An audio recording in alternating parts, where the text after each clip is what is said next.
Wanita ini jelas tidak memiliki kerusakan gigi, tetapi ingin mencabut semua giginya dan memotong tulang dagu. Apakah ia memiliki penyakit serius? Dia hanya ingin terlihat lebih baik. Namanya Hezi. Karena kejelekannya, dia menjadi lelucon teman sekelasnya. Dia melewati pintu belakang ketika pulang. Di keluarganya pun, jika bertengkar dengan kakak, bahkan jika itu salah kakak, ibu ingin dia meminta maaf kepada kakak. Minta maaf pada kakak lebih cepat. Alasannya karena dia terlalu jelek. Tetapi Hezi sedang masa penasaran akan cinta. Dia mengaku perasaannya pada Koichi Senpai, bahkan merajut syal dan memberikannya padanya. Koichi tidak hanya menolaknya, bahkan dia memasang syal ke leher anjing. Ini sangat menghina Hezi, tetapi ia tidak melepaskan kerinduannya akan cinta. Semakin dia frustrasi, ia langsung mengunci targetnya, Takagi. Takagi memiliki koleksi tulisan, dibuat ketika masih kecil dengan seorang gadis. Mereka menjelajahi mercusuar, dan Hezi adalah gadis kecil itu. Dia bermaksud memberitahu Takagi, dan mencari kesempatan untuk mengaku padanya. Tanpa diduga, ia didahului oleh teman sekelasnya. Takagi pun menjadi pacar Mimu. Hezi terpukul. Ini membuat hatinya perih. Dia menghadiri pesta Takagi dan memasukkan racun ke minumannya. Dia ingin membuat Takagi buta, karena dia tahu betul di dalam hatinya, hanya Takagi yang menjadi buta. Mungkin dia akan mencintaiku. Perilaku anehnya ditemukan oleh teman sekelas. Dia tidak disukai karena penampilannya yang jelek. Sekarang berani meracuni pria terkenal di sekolah. Terkenal? Orang mengira dia monster. Hezi tidak bisa lagi tinggal di kota kecil. Dia hanya bisa bersembunyi dari rumah. Dia mendapat pekerjaan di pabrik. Bahkan jika dia berpartisipasi dalam pekerjaan, karena penampilannya yang jelek, dia didorong keluar, diejek dan diintimidasi. Tepat ketika dia merasa sangat putus asa, dia tidak sengaja melihat iklan operasi plastik. Dia memutuskan untuk mengubah dirinya. Mereka belum pernah melihat wajah yang lucu. Wajahnya persis seperti kelinci. Ada daging yang menggantung di pipi. Orang-orang memanggilnya dengan ramah Bulldog. Dia menjalani operasi kelopak mata ganda terlebih dahulu, tetapi dia sangat putus asa setelah operasi.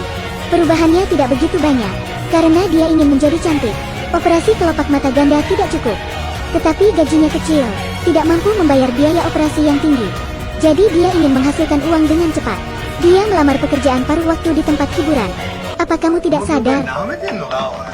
Kamu itu jelek, bahkan jika hanya dia yang tersisa, orang masih berpaling. Di bawah banyaknya kegagalan Hezi, ia mendapat kesempatan kerja paruh waktu. Sama seperti dulu, dia bekerja di pabrik pada siang hari, bekerja keras paruh waktu di malam hari. Semua uang disimpan untuk operasi plastik. Perlahan-lahan dia menjadi semakin menarik, mengubah namanya dari Kazuko menjadi Susuhara. Dia juga berhenti dari pekerjaannya di pabrik, berkonsentrasi pada pekerjaan paruh waktu. Tidak peduli seberapa kotor dia bersedia menerimanya. Penghasilannya semakin tinggi, tetapi dia juga menyadari, pekerjaan saat ini bukanlah jangka panjang. Dia masih muda. Jika ia sudah mulai tua, ia tak laku. Ia ingin menemukan pria yang jujur untuk dinikahi. Tetapi hari ini, trauma fisik akibat operasi plastik berlebihan membuatnya tiba-tiba pingsan. Da Qiao mengambil bunga untuk menjenguknya di rumah sakit. Da Qiao adalah teman yang dia temui di gym. Da Qiao yang setia dan jujur melamarnya. Dia dan Da Qiao berkata terus terang, ia punya masalah dengan tubuhnya, bahkan tidak bisa melakukan pekerjaan rumah. Walaupun demikian, Da Qiao masih ingin menikahinya. Ini mungkin keberuntungan karena cantik, karena Da Qiao memenuhi standar suami yang baik. Susuhara menyetujui lamaran pernikahannya, tetapi untuk masalah memiliki bayi, dia sedikit khawatir.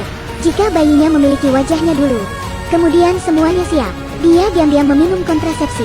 Da Xiao terlihat sangat putus asa. Sangat mudah bagi pria membuat kesalahan. Pernikahan mereka berakhir tidak bahagia. Kondisi fisik Susuhara semakin memburuk. Dokter memberitahunya, mungkin efek operasi plastiknya memburuk. Dia memutuskan untuk kembali ke kampung halaman, membuka restoran di sana. Bisnis restoran beauty sangat bagus. Ada tamu datang ke restoran hari ini, membawa shawl yang Hezi rajut. Kaki senior Mori diikat ke leher anjing. Saat itu ia diundang bos makan malam. Tetapi Koichi tidak bisa mengenalinya lagi. Keindahan wajah Susuhara di depannya memabukkan, apalagi ia tidak tahu itu Hezi. Susuhara melepaskan Asimori Koichi. Koichi langsung merayunya habis-habisan, mulai berbicara dengan berbagai kata-kata manis. Tiba-tiba Susuhara berdiri, memberinya tamparan besar di wajahnya. Susuhara menunjuk ke arahnya dan berkata, bagaimana bisa melakukan itu di bawah meja? Semua orang di restoran memandang Zui Mori. Meskipun Koichi jelas tidak melakukan apa-apa, Semua orang memilih percaya pada kecantikan. Kemudian reputasi Koichi memburuk, bukan hanya kehilangan promosi dan gaji, bahkan kehilangan pekerjaannya. Karena di Jepang, yang dilihat adalah sampul luar kita. Jika dituduh oleh wanita sebagai mesum, dan tidak dapat menunjukkan bukti yang jelas, hidup orang itu pun sudah berakhir. Ini adalah balas dendam yang diinginkan Susuhara. Lusa, seorang tamu pria datang ke restoran. Pangeran menawan itulah yang dipikirkan Susuhara. Ia ialah Takagi. Susuhara mengambil inisiatif untuk memulai percakapan. Takagi mengirimnya ke pintu secara otomatis. Tampaknya sangat mudah bagi pria untuk berpaling. Prinsip Takagi ingin dia selalu dekat. Saya tidak mau, jangan. Takagi dengan cepat kewalahan, dan berjanji pada Susuhara, memilih untuk bersamanya. Takagi datang ke Susuhara malam ini. Katanya dia telah memecahkan masalah di rumah.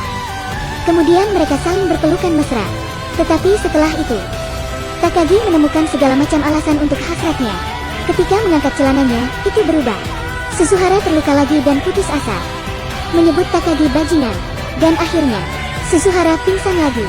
Tidak lagi berpura-pura, ia berkata, ialah monster yang selalu dihina dulu. Takagi tidak bisa mempercayai matanya.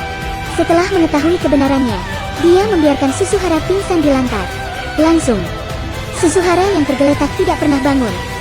Film itu menceritakan seorang gadis berubah dari jelek menjadi cantik. Perlakuan tidak adil mencerminkan kebanyakan orang menilai penampilan. Padahal kita sudah dididik sejak kecil. Kecantikan di hati itu lebih penting.